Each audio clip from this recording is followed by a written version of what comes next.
Dos dogmas de los estudios sociales de la ciencia: el dilema prescripción-descripción y la distinción naturaleza-cultura.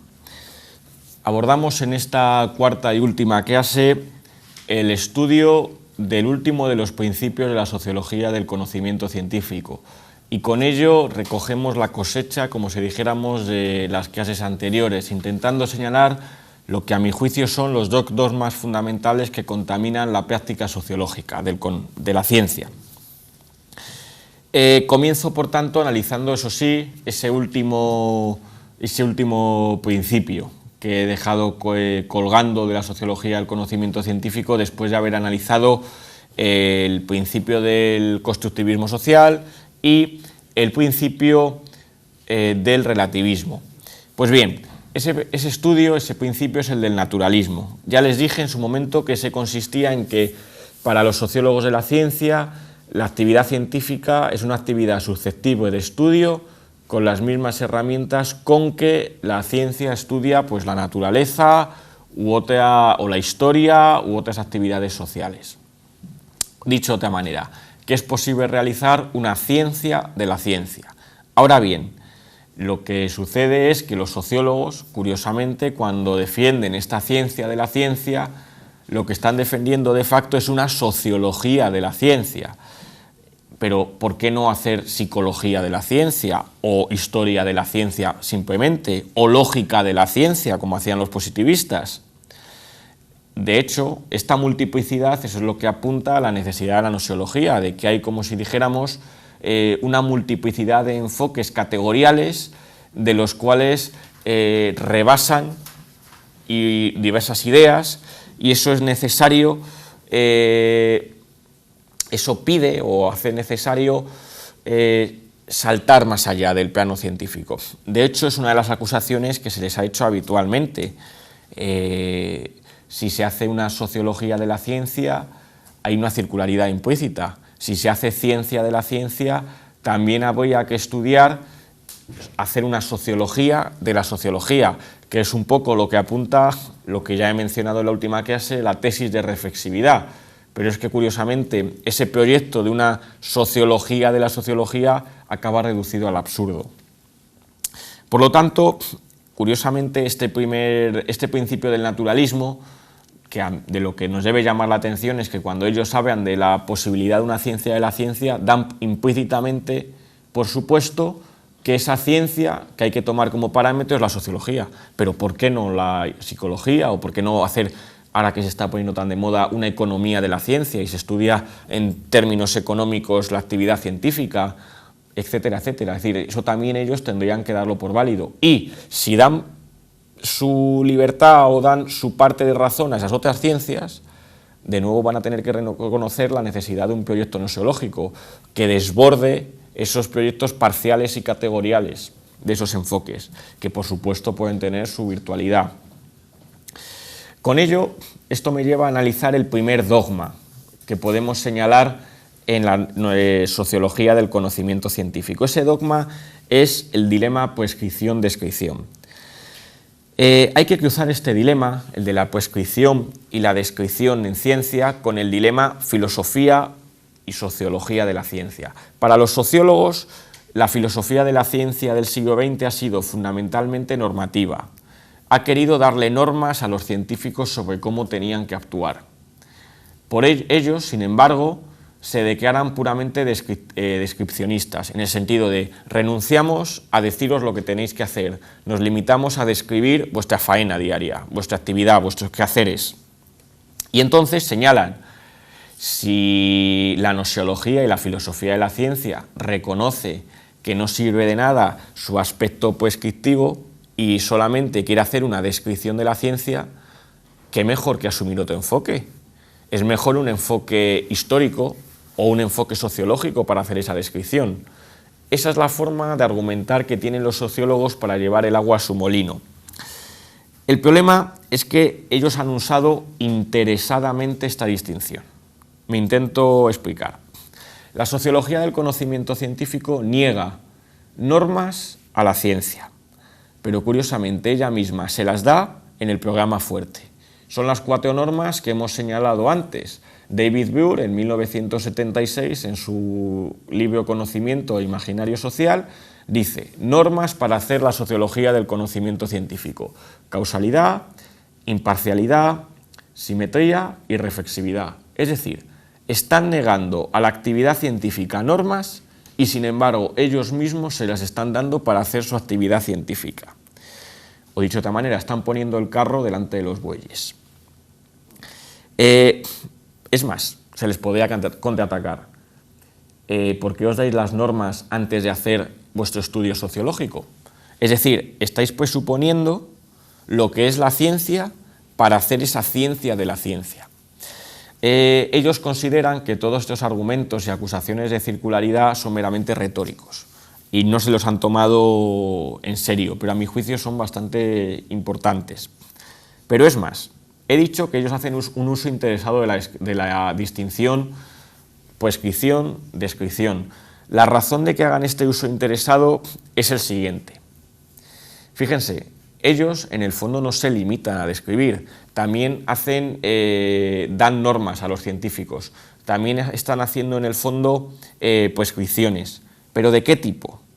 Curiosamente, Steve Fuller, uno de los sociólogos que he mencionado antes, que estaba ligado al diseño inteligente, una de las cosas que dice es que él ha reconocido la latencia de una especie de epistemología normativa social en la sociología del conocimiento científico. Me explico. Ellos aspiran también a darles normas a la ciencia, pero esas normas que ellos quieren darles son normas externas, no internas. Son normas que les ponen más cerca del gestor político que, como diría Feyerabend, de ese maestro de escuela que era Popper. Es decir, si los filósofos de la ciencia del siglo XX decían a los científicos, pues estilo Popper, tenéis que buscar falsar vuestras teorías, hacer experimentos cruciales que falsen teorías, etcétera, etcétera, no aferraros nunca a vuestras conjeturas o axiomas, lo que intentan los sociólogos de la ciencia ahora es decir al gestor político: hay que quitar fondos a tal ciencia, porque la ciencia no es más que una forma de reforzar la autoridad de una comunidad que pone en perjuicio pues, a las humanidades o a la literatura u otras religiones u otras creencias, etcétera, etcétera. Es decir, ellos también están defendiendo una normatividad para con la ciencia, pero una normatividad que ya digo que sería externa, no interna. ¿Su objetivo? Pues frenar lo que ellos llaman el autoritarismo científico. Pongo un ejemplo. Cuando ellos hablan del accidente, por ejemplo, del Challenger o de la explosión de Chernóbil, generalmente dicen, los científicos se escudan en que eso fue un error humano. Hubo tal error humano en el lanzamiento, hubo tal error humano en la construcción del encofrado, etcétera, etcétera. Ellos dicen, no, la culpa no fue un error humano, la culpa fue de la propia ciencia. Y entonces ellos continuamente lo que intentan señalar es, este tipo de ejemplos hay que releerlos de otra forma, diciendo, lo que ha fallado ahí es la ciencia, por lo tanto hay que frenar a la ciencia. Fíjense, ¿qué se puede decir de una perspectiva materialista? Nosotros asumimos que la ciencia es regla de sí misma. Quiero decir, asumimos perfectamente que desde la filosofía de la ciencia no hay por qué darles normas de actuación o de comportamiento a los científicos. De hecho, por mucho que Popper se las haya dado en todos sus libros, los científicos han seguido trabajando y haciendo sus investigaciones completamente al margen de esas disquisiciones escolásticas de la filosofía analítica. Sin embargo, reconociendo que no tiene sentido darle normas a la ciencia desde fuera, porque la ciencia es regla de sí misma, lo que también hay que decir frente al sociólogo es que un filósofo de la ciencia no aceptará nunca la tesis simétrica. Es decir, cuando haga un análisis de los contenidos de la ciencia, tomará partido por unos frente a otros, tomará partido por los verdaderos frente a los falsos. Y ese partido que tomará, ese partido donde no será simétrico, donde no será neutral, le va a permitir algo más, le va a permitir analizar toda esa serie de ideas filosóficas que brotan del conflicto entre diversos conceptos científicos y que es donde el filósofo de la ciencia puede participar.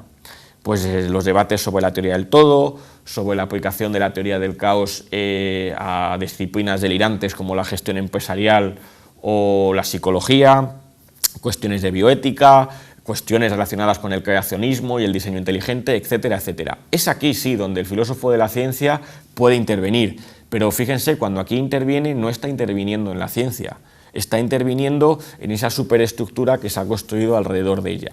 Por lo tanto, un primer dogma que se puede señalar es que cuando los sociólogos de la ciencia aspiran a presentarse como puramente descriptivos, a diferencia de los filósofos de la ciencia, lo que están queriendo decir es, aspiramos también a darle normas a la ciencia, pasa que normas de calado político, normas externas. Y eso es precisamente lo que también habría que señalar, que ellos están a su vez movidos por otra serie de factores sociales que los están determinando. Un segundo dogma, que es a mi juicio el más interesante y al que he ido haciendo referencia a lo largo de todas las 4 clases, es referente a la pobre ontología que tienen los estudiosos sociales de la ciencia.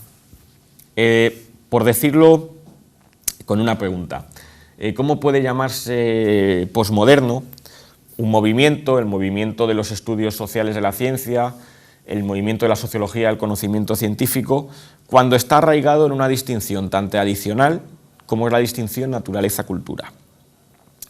De hecho, la mayoría de sociólogos no se salen de ella. La mayoría yacen con la cultura. Entre la naturaleza y la cultura apuestan por la segunda, dejando apostar por la primera, por la naturaleza, a los fundamentalistas científicos.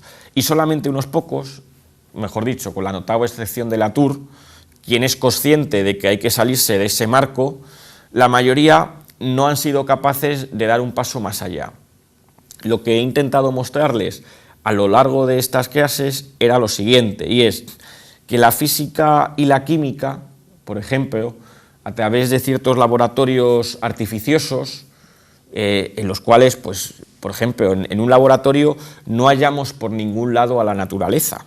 Los científicos allí están operando y sobre una realidad, una serie de materiales totalmente fabricados, pues textos, trabajan con textos, trabajan con gráficas, trabajan con aparatos que han sido fabricados por ellos, con instrumentos de medida, con agua esterilizada. El agua esterilizada no se encuentra en el mundo real.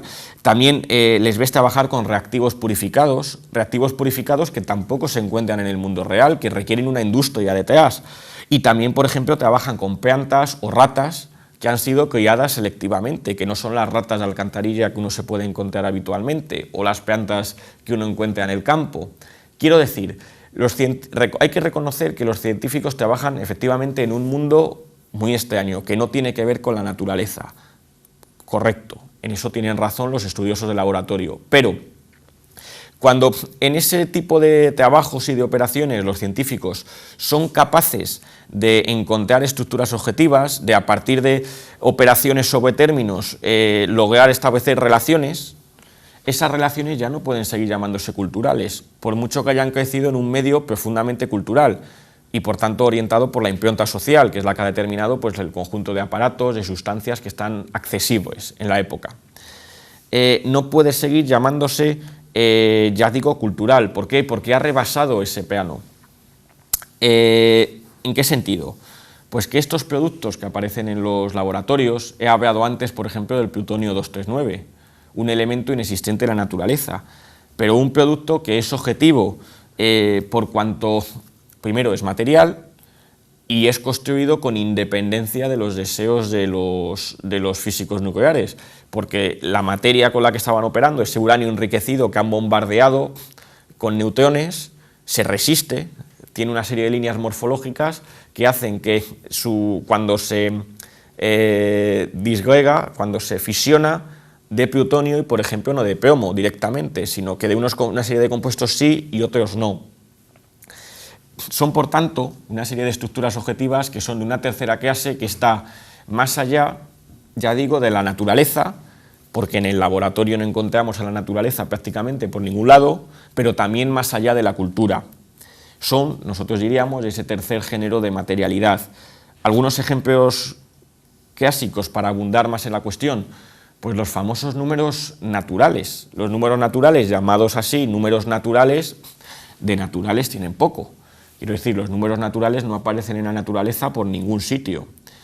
Y sin embargo, una vez construidos por el hombre, esa cadena supuestamente interminable de 1, 2, 3, etcétera, etcétera, etcétera, hacia infinitum, fíjense, han ganado tanta independencia que hay tantos o más números naturales, hay de hecho infinitos, de los que ningún hombre podrá contar nunca jamás.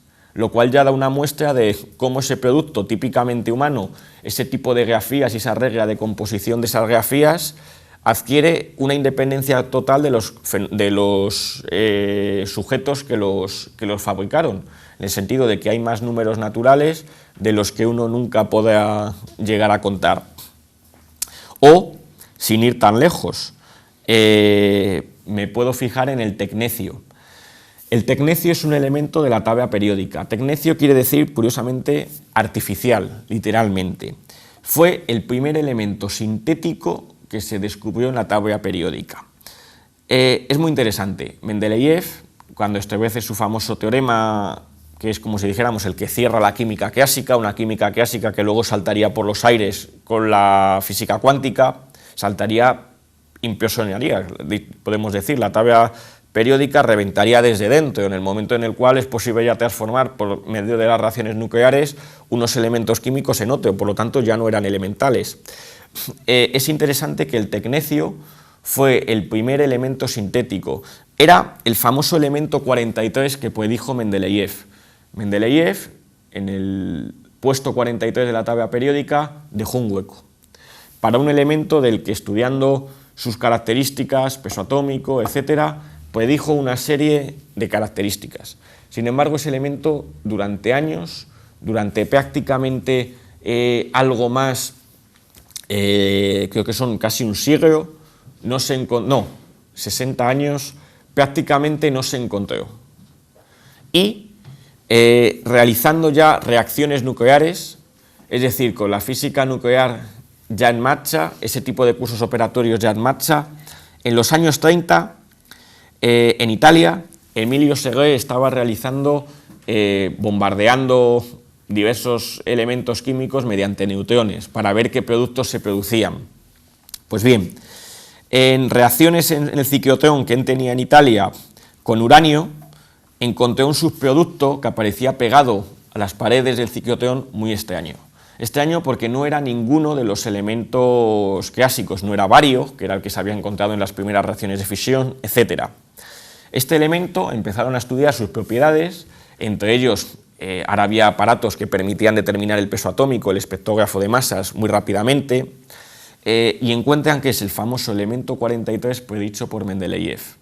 Y lo más interesante, observan que es un elemento tan inestable que prácticamente en cuestión de segundos se desintegra, con lo cual en los análisis que habían tenido que realizar de esos productos eran muy finos, tan finos como que este producto era el tecnecio, es un producto fabricado totalmente por el hombre, no existe en la naturaleza.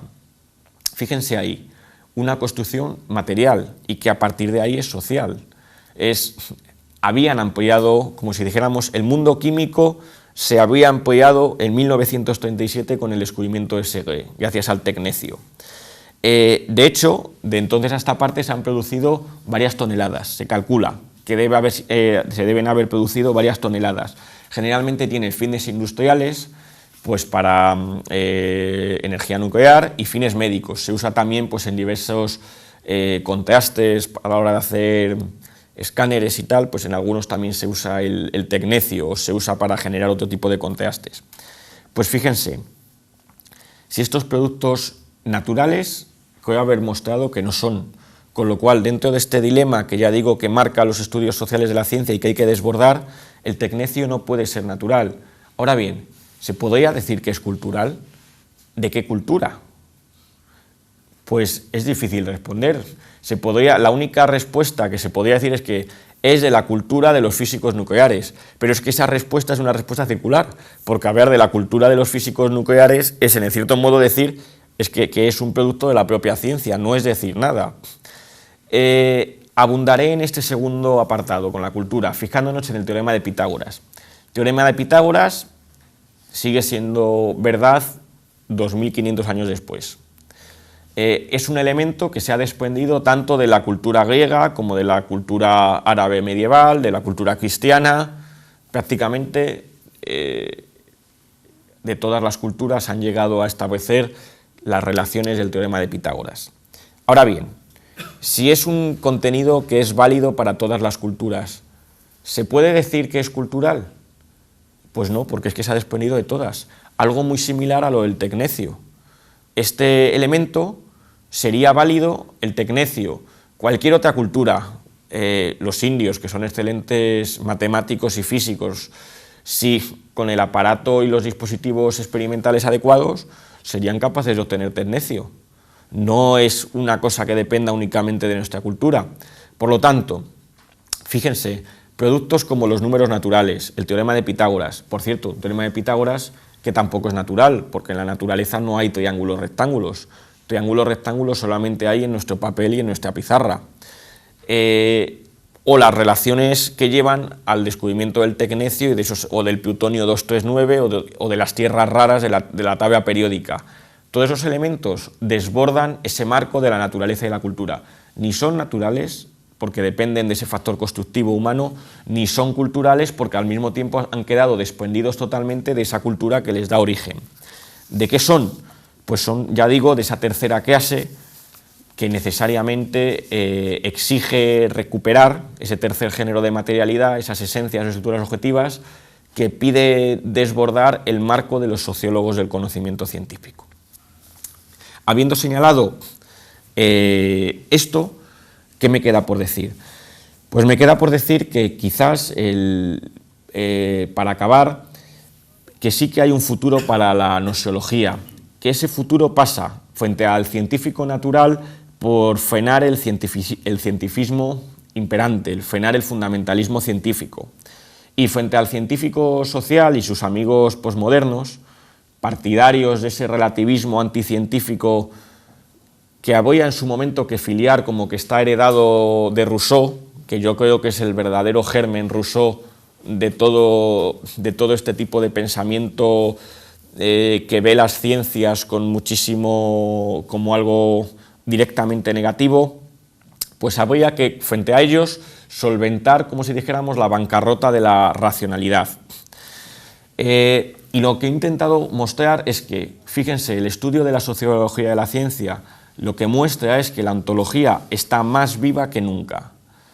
Es decir, que hacer estudios ontológicos de filosofía pura puede ser de muchísimo más actualidad que muchísimos otros estudios, porque la mayoría de estudios sociales de la ciencia lo que han pedido es desbordar, ya digo, ese marco naturaleza-cultura y poner proa hacia eso que llamamos la realidad, y que se encuentra más allá del mito de la naturaleza, pero también más allá del mito de la cultura. Muchas gracias.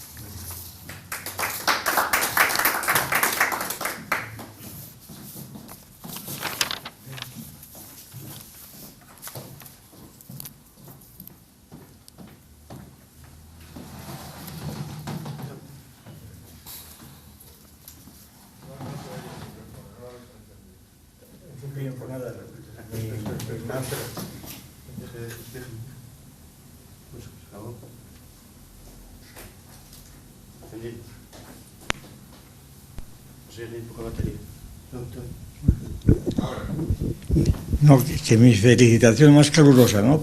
Ha sido un modelo de análisis, de exposición finísimo y muy nuevo, muy original, porque hay cosas que me han interesado muchísimo, porque son ejemplos nuevos. Por ejemplo, este ejemplo de identidad sintética en relación con las hormonas y esto, ¿no? Realmente está extraordinario. Y luego la argumentación ya dialéctica contra los postulados, las máximas de la sociología, claro, es una cosa que yo creo que es definitiva. Me recordaba, bueno, para abundar en esto, cuando estaba hablando recordaba un unas afirmaciones de Bachelard en el materialismo racional. Bachelard era químico, cuando dice que abundando en esto de que la tabla periódica, pues muchos elementos no son naturales sino artificiales, pues dice en términos absolutos, dice, es que la química es una ciencia cultural, una ciencia natural. Claro, esta afirmación de Bachelard también demuestra que él no tenía muy clara la idea de cultura, tampoco, ¿verdad? Él entendía por cultura algo fabricado por los hombres. Claro, si el tecnecio estaba fabricado por los hombres, pues era cultural, igual que la estatua de Fidias, ¿no? Y entonces, claro, y por eso los dos componentes de la cultura, ¿no? La cultura en sentido subjetivo y la cultura objetiva, ese es el asunto. Y como la idea de cultura objetiva está realmente muy poco entendida, porque cuando la gente habla cuando se habla de cultura y naturaleza, por ejemplo, por los psicólogos o los etólogos, realmente el criterio es es cultural lo que procede del aprendizaje y es natural lo que viene de herencia genética. Pero claro, esa distinción no funciona en absoluto, porque hay multitud de cosas que son aprendidas y que son naturales o viceversa, ¿vale? El propio Tinbergen tiene muchos puntos donde confunde completamente una cosa y la otra, pues cuando, por ejemplo, reconoce que el vuelo de las aves pues tiene que ser enseñado. Entonces no es natural, sería cultural, ¿no? Pero claro, el vuelo de las aves más natural no puede ser, ¿no? Los propios hábitos de mamar o de chupar, que también tienen que ser adiestrados muchos animales en muchas circunstancias. Quiere decir que aquí la idea de cultura, yo creo que, y de naturaleza, yo creo que es muy importante profundizar en esta distinción, precisamente porque bueno, por esa confusión que hay entre las dos formas de cultura, cuyas líneas divisorias algunas veces se quedan borrosas, ¿no?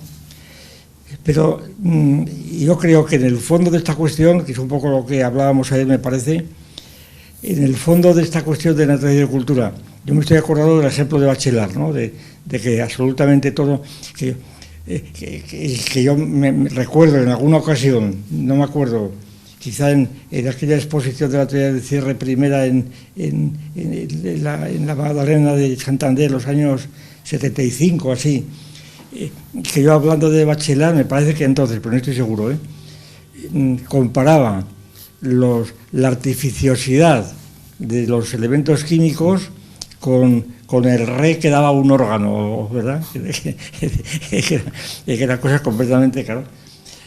Claro, esto inmediatamente nos remite a la idea del carácter natural o cultural de la música, claro. Otra vez, ¿claro? Una música de órgano, claro, es totalmente artificial, totalmente cultural, porque el instrumento, los sonidos, la composición, los acordes, todo cultural. Pero sin embargo, es tan natural como la tabla periódica, ¿verdad? Ese es el asunto. Y entonces, ¿cuál es la afirmación de que unos son por aprendizaje y otros son, pues no, por cuando, según dicen, cuando Bach improvisaba aquellos preludios, pues no estaba aprendiendo, estaba simplemente, como se dice, creando, ¿verdad? Como el demiurgo creaba la naturaleza. Ahí no será aprendizaje los que tengan luego que estudiar sus partituras, pero él no estaba, era el artista, claro, el artista, el demiurgo. Y claro, esto plantea multitud de situaciones que necesitan mucho análisis, aunque en líneas generales se ve por debajo, pero el análisis puede ser muy fino. Yo por eso le invito a que haga análisis en estos terrenos, dada la potencia que ha demostrado, bueno, otras veces, pero hoy concretamente en los de aquí, ¿verdad? Y yo creo que esto desde luego debe publicarse enseguida, independientemente de que salga a la imagen. Como lo he estado, pero...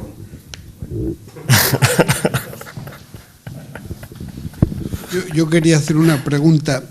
Se ha tratado de la coimplicación empiria-teoría, ¿no? En la forma de sociología como elemento interno de la ciencia que se autoelimina. Es una cuestión que acaba siendo absolutamente externa e inoperante, ¿no? La pregunta es la siguiente.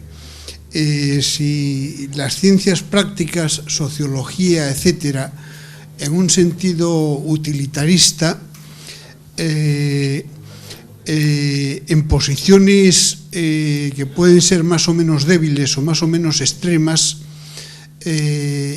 si pueden tener alguna función explicativa para fenómenos de difusión de la ciencia. La pregunta es si de tu charla se derivan o se pueden derivar algunas conclusiones sobre esta cuestión. Sí, yo creo que la sociología de la ciencia no puede explicar por qué algo, un teorema científico, es verdad, mientras que otra serie de construcciones no son capaces de alcanzar ese grado, pero la sociología de la ciencia sí que tiene una gran virtualidad, pues, y sin duda, pues, para explicar, por ejemplo, la difusión de la cultura científica. Es decir, cuando entramos en procesos en los cuales la ciencia deja de ser algo interno, en el cual, pues, desde, diríamos, cuestiones de dialogismos fundamentalmente, es donde la sociología de la ciencia puede ser muy, muy potente. Quiero decir, así como los autologismos, el estudio, por ejemplo, de la propia reflexión que a lo mejor haga el científico de su labor científica, puede merecer un estudio para la psicología de la ciencia, y claro, la psicología de la ciencia puede estudiar muy bien los autologismos, pero no puede pegar el salto y ponerse a estudiar los términos, las operaciones o las relaciones. O en el caso de la sociología de la ciencia, pues ella va a poder estudiar perfectamente, sin duda alguna, los dialogismos. Y ahí entraría, pues eso, la difusión, el contacto entre científicos, cómo se citan unos a otros, los estudios de contar el número de citas, que ahora se dan mucho entre los sociólogos empíricos, que intentan, pues eso, contar cuántas veces se ha citado este artículo y quién lo ha citado, y cuando hay evoluciones de teorías, pues ver cómo se van citando unos a otros. Ahí sí, ahí sin duda yo creo que la sociología de la ciencia puede ser muy potente, pero claro, ahí será muy potente porque está en su terreno. El problema es cuando quiera salirse del estudio de esa figura nosiológica y quiera, con las mismas herramientas, estudiar, pues, otro tipo de figuras que ya no son pragmáticas. Otra cosa que creo que se podría añadir, la explicación que es sociológica necesariamente, no solamente de la difusión de las teorías, que no se difunden por su carácter científico, sino por otras concomitancias, o bien las reinterpretaciones o distorsiones. Ejemplo, vamos, entre otros que se pueden poner, el éxito del darwinismo. Es decir, el darwinismo fue una teoría que al año de aparecer ya estaba prácticamente, y me empezaron a hacerse ediciones. Decía, ¿a qué se debe el éxito del darwinismo? Eso es un problema sociológico, no es un problema científico ni evolucionista, porque el éxito del darwinismo tan arrasador, claro, pues no se debía a la pura teoría. Es decir, la prueba es que la mayor parte, bueno, el 99% de quienes se declaraban darwinistas no habían leído a Darwin, o lo habían leído muy superficialmente, porque leer El origen de las especies es una tarea que lleva su tiempo y su atención. Es decir, es casi seguro que no habían leído a El origen de las especies, pues el 99% de los que se declaraban darwinistas. ¿Por qué? Pues hay muchas teorías, como sabe, por ejemplo, porque favorecía mucho el llamado darwinismo social, ¿no? Sí. Favorecía mucho, daba una explicación de la estratificación social, ¿verdad? Es decir, los que estaban arriba son los que habían triunfado en la lucha por la vida, por tanto tenían un derecho adquirido según la teoría de la evolución. Las distorsiones del darwinismo, claro, todo esto es sociología de la ciencia, eso es evidente, claro. Es decir, que tampoco en estas críticas a la ciencia se trata de descalificarla enteramente, ¿no?, sino de ajustarla a sus propios quicios.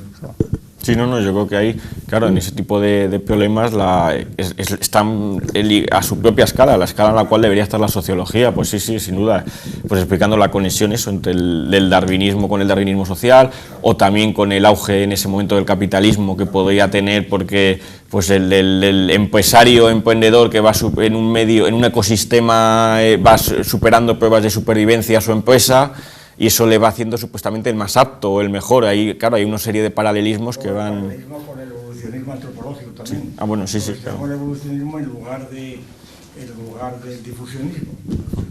Es decir, que la división de las escuelas en antropología desde Morgan y demás, entre los difusionistas, el caso de Helios, ¿no? Sí. Todas las culturas vienen de la egipcia y entonces todo es difusión. Las pirámides de los aztecas son las otras, etcétera. Mientras que los evolucionistas, en el sentido antropológico, porque muchos difusionistas eran también evolucionistas en el sentido biológico, darwinista, pero los evolucionistas antropológicos pues sostenían esto, que los aztecas habían desarrollado su cultura en unas fases, tales que en una de ellas tocaba las pirámides, y la analogía era de carácter de paralelismo, bien. Entonces, claro, esta polémica antropológica, que es fundamental, porque naturalmente complica absolutamente toda la interpretación de las diferentes culturas y las relaciones entre ellas. El evolucionismo pues daba también una guía, y de hecho la dio, para explicar pues las diferentes situaciones de los salvajes primitivos, que serían contemporáneos de entonces, de las diferentes etapas culturales, porque era la aplicación de la evolución a la antropología. Es más, la mental de Henri Ver, yo no sé si tiene 200 y pico volúmenes, yo tengo unos cuantos, pero no todos, pero alguna vez la he visto completa en alguna biblioteca de historia y es una cosa impresionante, ¿verdad? Era la evolución de la humanidad. Entonces era simplemente reconstruir, el título de la obra, la evolución de la humanidad, que estaba hecha por historiadores, pero siempre aplicando unas pautas que daba Henri Ver en sus prólogos, que repetían en los tomos, y entonces se trataba de explicar evolutivamente, tomando ideas darwinistas a la evolución, cuando realmente no era evolución. Por lo menos esa es la tesis que yo estoy alguna vez. Es decir, que la historia no es evolución, no había evolución, porque la evolución es un concepto biológico, estrictamente. Y aplicar la evolución a la historia es una cosa tan, analógica, pero desborda completamente porque la evolución, la historia, es decir, la obra de Henri Ver, en aquella famosa polémica entre Tarde y Durkheim, ¿verdad? Pues las leyes de la imitación de Tarde. Es decir, la historia es la imitación, pero la biología no es imitación. Es decir, no se puede llamar imitación en el sentido de Tarde, que es un sentido puramente sociológico, no se puede llamar imitación al hecho de que los hijos se parezcan a los padres. Eso no es imitación, eso es genética. Y llamarla hecho imitación es completamente una metáfora. Y las leyes de la imitación son distintas de las leyes de las leyes biológicas, genéticas, ¿no?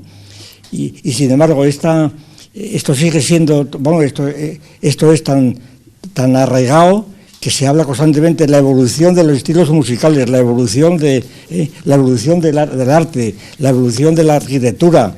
Eso todos los historiadores, y además creen que, y sin embargo están presos, yo creo, de una pura metáfora, de una analogía, una metáfora con cierto fundamento real, no gratuita, pero un fundamento real que deja perder la naturaleza del asunto, ¿no?